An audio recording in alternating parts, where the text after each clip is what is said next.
Welcome back to CMA Kinjal Joshi. So today we are going to talk about the great economist of India, the great Chanakya. आप लोगों में से भी काफी लोगों के वो फेवरेट होंगे, बट अगर नहीं है and if you are not aware about his life's work, I'm sure after this video you'll start taking interest in his life's work. So in today's video we will talk about the Chanakya और उनका prominent life event जहां उनकी एक प्रतिज्ञा ने पूरे भारतवर्ष का इतिहास बदल के रख दिया और इस पे कंट्रीब्यूट किया, यानी कि उनकी सहायक की उनके शिष्य चंद्रगुप्त मौर्य ने। चंद्रगुप्त मौर्य जो उनके डिसाइपल थे। So how this mentor disciple bond literally created a turning point in the history and economy of India. हम बात करेंगे अर्थशास्त्र नामक ग्रंथ जो चाणक्य की ही रचना है। अर्थशास्त्र जिसके बाद में कई वर्जन्स आए, बट ओरिजिनल अर्थशास्त्र जो लिखा है द ग्रेट चाणक्य ने लिखा है। एंड उस अर्थशास्त्र में क्या क्या है that also we will discuss in today's video. Chanakya जिनका ओरिजिनल नाम है Vishnugupta, he was renowned teacher, philosopher, economist and political strategist. With the help of all these qualities, he literally gifted India Maurya Empire when it was needed the most. Chanakya का जन्म एक ब्राह्मण family में हुआ था and he was well versed in various disciplines like medicine, politics, governance, astrology, Vedas and law. And why not? India जो अपनी various streams of knowledge के बारे में एंशियंट टाइम से फेमस है, तब वहां पे ऐसा कोई रिस्ट्रिक्शन नहीं था like commerce, science and arts that we face today. वहां पे at a time students can learn in various disciplines and that was the speciality of different universities of India during those times. At the age of 16, he joined Takshashila University as a teacher of politics and governance. So Vishnugupta जो famous है चाणक्य नाम से, तो ये चाणक्य नाम कैसे आया? As per Indian tradition के बच्चों को अपने पेरेंट्स के नाम से जाना जाता है, चाणक्य भी कुछ वैसे ही डिराइव हुआ. चाणक्य यानी कि विष्णुगुप्त के फादर का नाम था Chanakya. So that is why he is also known as Chanakya. Chanakya. Those who already know about the Arthashastra, they know that it is known as Kautilya's Arthashastra. तो अगर अर्थशास्त्र जो कि चाणक्य ने लिखा था, then why it is known as Kautilya's Arthashastra? क्योंकि ये उनका एक और नाम है. Yes, he is also known as Kautilya. So ये कौटिल्य नाम कैसे आया? Basically Kautilya is his lineage name, यानी कि उनके क्लैन का नाम है कौटिल. कौटिल क्लैन में जन्मे हुए विष्णुगुप्त को कौटिल्य भी कहा जाता है. तो ये भी एक इंडिया का traditional way of addressing people है फ्रॉम देयर लिनिएजेस नेम. काफी लोग इसको दूसरे तरीके से भी देखते हैं, यानी कि कौटिल्य जिसका मीनिंग होता है कुटिल, यानी कि सिंपल टर्म्स में बोले तो चालाक. तो उन काफी लोगों में से मैं भी एक हूँ जो उनको ऐसे देखना पसंद करती हूँ, क्योंकि वो वैसे थे भी, वो बहुत ही चालाक थे. अपनी वेरियस डिसिप्लिनरी नॉलेज जो उनको थी, वो नॉलेज में उनको उसको कैसे यूटिलाइज करके इम्प्लीमेंट करके हायर एम्स और पर्पस को अचीव करना है, ये वो भली बातें जानते थे. एंड क्योंकि वो चालाक सिर्फ अपने पर्सनल या लिमिटेड गोल्स के लिए नहीं थे, उनकी चालाकी कोई अपनी personal fame, wealth, accumulation of power के लिए नहीं था.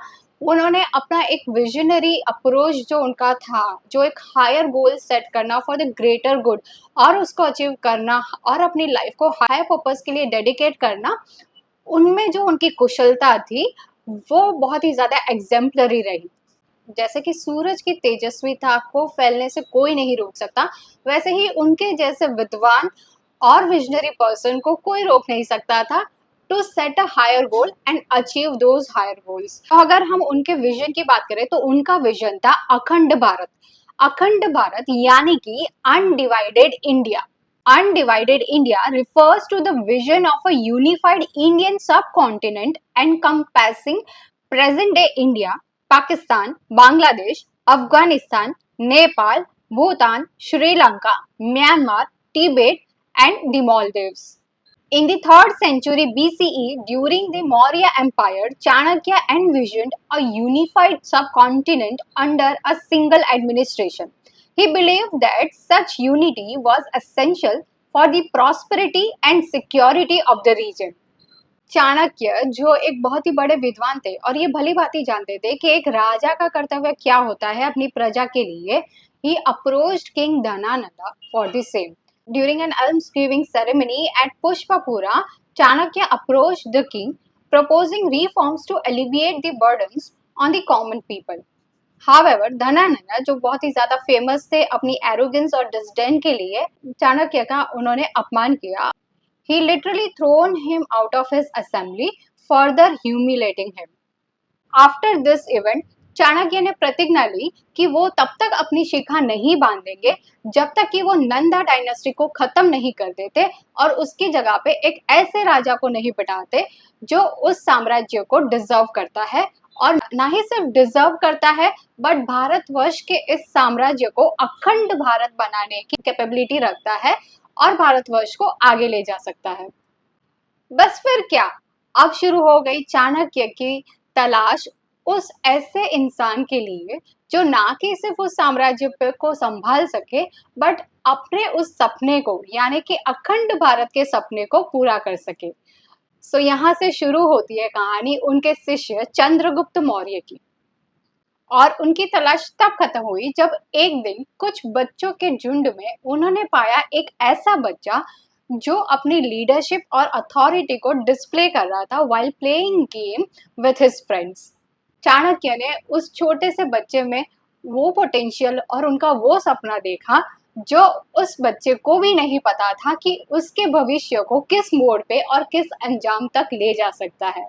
और क्यों नहीं, अगर एक अच्छा गुरु, एक अच्छा शिष्य और एक सही पर्पस मिल जाए तो क्या कुछ नहीं चेंज हो सकता इन the history of human kind. Chanakya not only took him under his wings but also started fostering him by providing rigorous training in statecraft, military, strategies, governance and politics. Under the leadership of Chanakya, Chandragupta Maurya भी धीरे धीरे तैयार होता गया towards achieving his mentor's dream. Chandragupta Maurya ने Nanda dynasty पे attack किया. However, उनका फर्स्ट अटेम्प्ट अनसक्सेसफुल रहा, but eventually they learned their lessons and formed an alliance with other opponents of Nanda dynasty, and together they planned and targeted a strategic warfare जिसमें वो successful रहे और Nanda dynasty का वहां पे अंत हो गया. उसके बाद शुरुआत हुई द ग्रेट मौर्य एम्पायर यानी कि मौर्य साम्राज्य इन the history of India. Chanakya का वो इंसल्ट जो एरोगेंट किंग धनानंद ने किया था, that became a turning point in the history of India which later converted into a major political revolution जो बहुत ही जरूरी भी था उस दौर में. Chanakya's role in fostering Chandragupta Maurya was instrumental in transforming a young boy with a potential into a formidable emperor. और अगर हम इस मेंटर डिसाइपल की बॉन्ड की बात करें, गुरु और शिष्य की इस अद्भुत जोड़ी की बात करें, the relationship between them transcended that of a traditional teacher student bond. Chanakya served as a mentor, strategist and advisor while Chandragupta Maurya as a disciple. एक शिष्य ने एम्बॉडी किया the vision and leadership imparted by his mentor. Together they laid the foundation for one of India's most significant empires, uniting vast territories and ushering in an era of political stability and prosperity. So this was all about the great scholar and his great vision. But उनका जो भी ज्ञान था उन्होंने सिर्फ वो अपने purpose achieve करने तक सीमित नहीं रखा. मौर्य साम्राज्य इस्टेब्लिश तो हो गया एंड आगे प्रॉस्परस भी होता रहा, but for eternal generations to come यानी कि आने वाली पीढ़ी के लिए भी चाणक्य ने अपना वो ज्ञान छोड़ा है जो है इन द फॉर्म ऑफ अर्थशास्त्र. अर्थशास्त्र जो ग्रंथ हमने आगे भी डिस्कस किया था कि ये ग्रंथ लिखा गया है बाय द ग्रेट चाणक्य. तो now we will discuss about the Arthashastra. Arthashastra जिसको अगर हम समझे ब्रेक करके यानी कि अर्थ प्लस शास्त्र यानी कि science of wealth. So basically earth का मीनिंग समझे तो होता है वेल्थ या एनीथिंग मटेरियल. बट चाणक्य जैसे विद्वान का नॉलेज या तो राइटिंग लिमिटेड से वेल्थ तक नहीं हो सकती. तो क्या था उनके अर्थशास्त्र में? अर्थशास्त्र को इन जनरल हम बोलते हैं इकोनॉमिक्स। इकोनॉमिक्स जो एक सोशल साइंस है विच examines how individuals, businesses, governments and nations make choices regarding the allocation of limited resources to satisfy their unlimited wants. Basically, it involves studying the production, distribution and consumption of goods and services. However, अर्थशास्त्र में इससे भी बहुत कुछ ज़्यादा था. But let's understand what economics was from the point of view of Chanakya. So basically, Arthashastra covers various topics like law, diplomacy, ethics, markets, taxation and duties of a ruler. अर्थशास्त्र ये ग्रंथ इंडियन पॉलिटिक्स एंड एडमिनिस्ट्रेशन के अध्ययन में महत्वपूर्ण स्थान रखता है.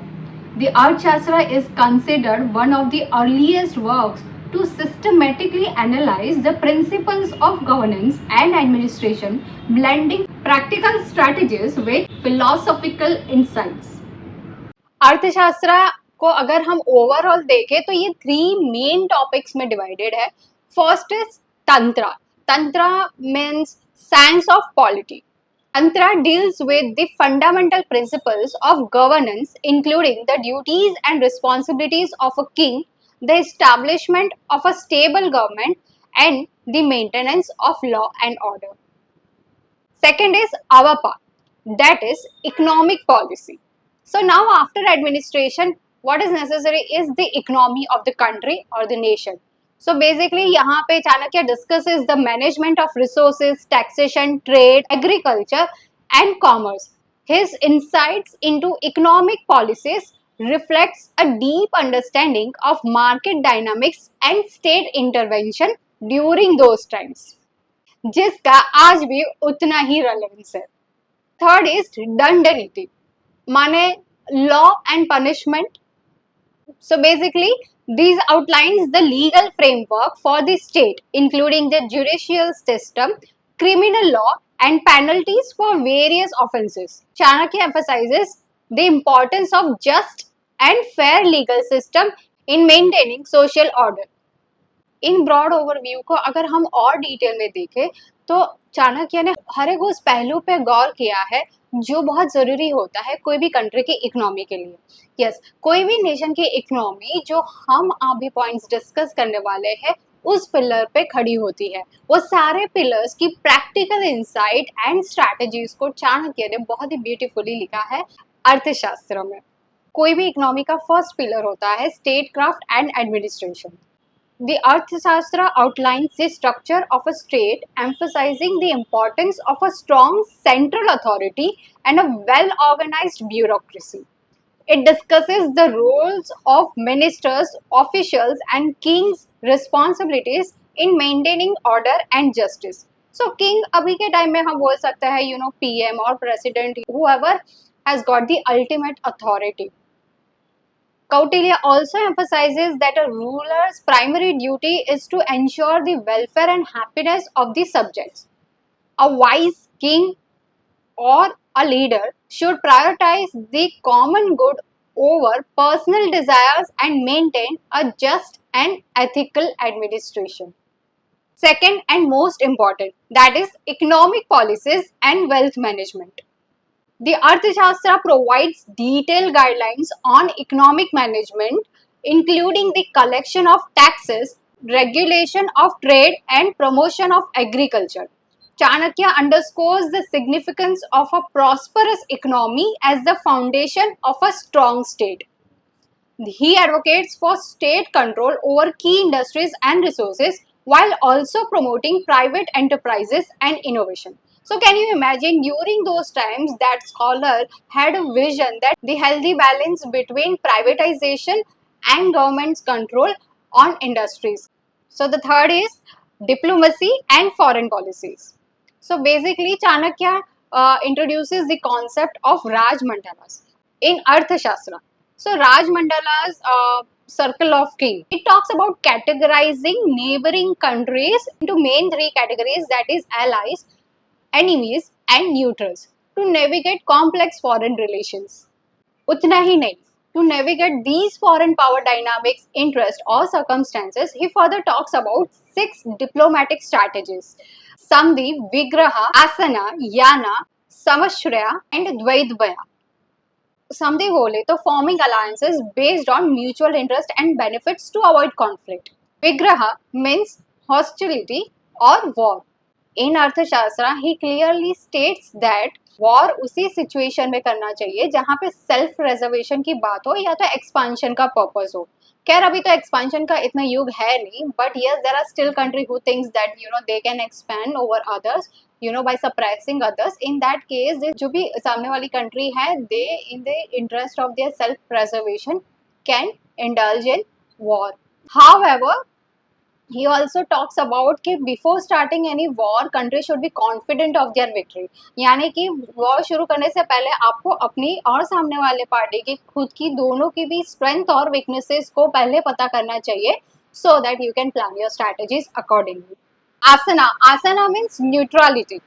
He states that ये न्यूट्रलिटी वाला स्ट्रैटेजी कब इम्प्लीमेंट करना चाहिए, जब हमें पता हो that we are on the weaker side, यानी कि हम अपनी कॉन्फ्लिक्ट्स में या तो वॉर में country is not going to win over the enemy. उस केस में अननेसेसरी कॉन्फ्लिक्ट्स या वॉर से बचने के लिए न्यूट्रल अप्रोच अपनाना चाहिए. This will allow countries to preserve their resources rather than engaging in war-like situation where there are chances of losing more or outcome is uncertain. Yana. Yana refers to marching or military expeditions or offensive action. This strategy is employed when a state is confident in its military strength and aims to expand its territory or influence. Kautilya suggests that joint expeditions where benefits are shared can also be effective. Samashra, yani seeking shelter or protection. So basically it talks about the power dynamics where the country is weak and the opponent is strong. In that case, Kautilya strategizes that how a weak country can go in alliance with the strongest one so that वो सिर्फ survive ही ना कर सके. Eventually, when the threat is over, they can regain their power and balance back so that they can survive. द्वैध भाव यानी कि dual policy means that it involves adopting different policies towards different states simultaneously. For example, a state may form an alliance with one neighbor while engaging in hostility with another. अब यहाँ पे hostility भी नहीं भी हो सकती, but at the same time we are not losing our alliances, just because some other country is in hostility with them. So for example, अगर हम इंडिया का example देखें that how during Russia Ukraine war जब ये start ही हुआ था तब India पे बहुत ही अच्छा खासा प्रेशर डाला जा रहा था to break ties with Russia, all trade ties with Russia. However India ने ऐसा नहीं किया. इंडिया ने कोई भी इंटरनेशनल प्रेशर में अपना डिसीजन नहीं लिया and we continued our trade association and alliances with Russia क्योंकि वहां पे इंडिया के लिए बहुत सारी अपॉर्चुनिटीज थी. At the same time Ukraine से भी कोई हॉस्टिलिटी इंडिया ने नहीं दिखाई, और जहां पे हमारे अपॉर्चुनिटीज अवेलेबल थे we kept our alliances intact. अगर हम ये सारी डिप्लोमेटिक एंड फॉरेन पॉलिसीज को ध्यान से देखें तो ये एक ही चीज को बताती है, that is the approach of sam dam dand bhed. We need not to discuss this in detail because I know those who know would know what is sam dam dand भेद. Next core insight is about law and justice. Arthashastra outlines a comprehensive legal code detailing laws related to crime punishment and the duties of judges. It underscores the importance of a just legal system in maintaining social orders. However, these punishments and crime can vary from the time to time. मतलब वो time पे जो भी punishment थी उससे अलग punishment इस era में रिक्वायर हो सकती है. But the important thing is that how an authority should deal with crimes and punishment, because ये बहुत ही ज़्यादा क्रूशियल पिलर हो जाता है to maintain social order in the country. Interestingly it also talks about military strategies and defences. A considerable portion of Arthashastra is dedicated to military strategy and defenses. Basically, Chanakya emphasizes the need for a well-trained and disciplined army, strategic fortifications, psychological tactics, and intelligence gathering. So this basically talks about that how military and defense strategies are crucially important to survive as a nation. Last but not the least, and the most important in any country's economy is ethical governance. So ethical governance के बारे में तो चाणक्य तो बहुत ही विद्वान थे, तो उन्होंने तो बहुत ही कुछ लिखा है। बट जो मुझे यहाँ पे स्पेशली अच्छा लगा, जो टॉपिक उन्होंने लिखा है about how a king should be, यानी कि a king should be a Rajshri. Rajshri को अगर हम बोले तो in simple terms sage king, यानी कि राजा जो साधु जैसा, और साधु जो राजा बनकर राज करे। ये बहुत ही ज्यादा बैलेंस्ड अप्रोच बताता है कोई भी लीडरशिप का। इस बैलेंस लीडरशिप में leader embodies wisdom and virtue while fulfilling their royal duties. They maintain a detached and ascetic lifestyle, focusing on spiritual growth alongside governance. राजा जैसे कि साधु और साधु जैसे कि राजा, यानी कि राजा की पावर और पोजीशन को यूज करना with the intention and purpose like a Sadhu, utilizing all his power and position with the intention to serve his nation and the people of his nation. So in that case it becomes his dharma, ना कि कोई matter of personal achievement और prestige like an ordinary achievement और a leader. तो fortunately India में अभी current leadership है वो भी कुछ इसी तरह है। अगर हम श्री नरेंद्र मोदी की लाइफ जर्नी देखें, so significant amount of time उन्होंने अपनी स्पिरिचुअल ग्रोथ में बिताया हुआ है। That is why if you notice him, he really has got all the leadership qualities that Arthashastra mentions about the Rajashri, sage king, the person who has went through his spiritual journey, alchemizing all the power and positions into the greater good and not forgetting the purpose of life. That is what a sage king does when he becomes a leader.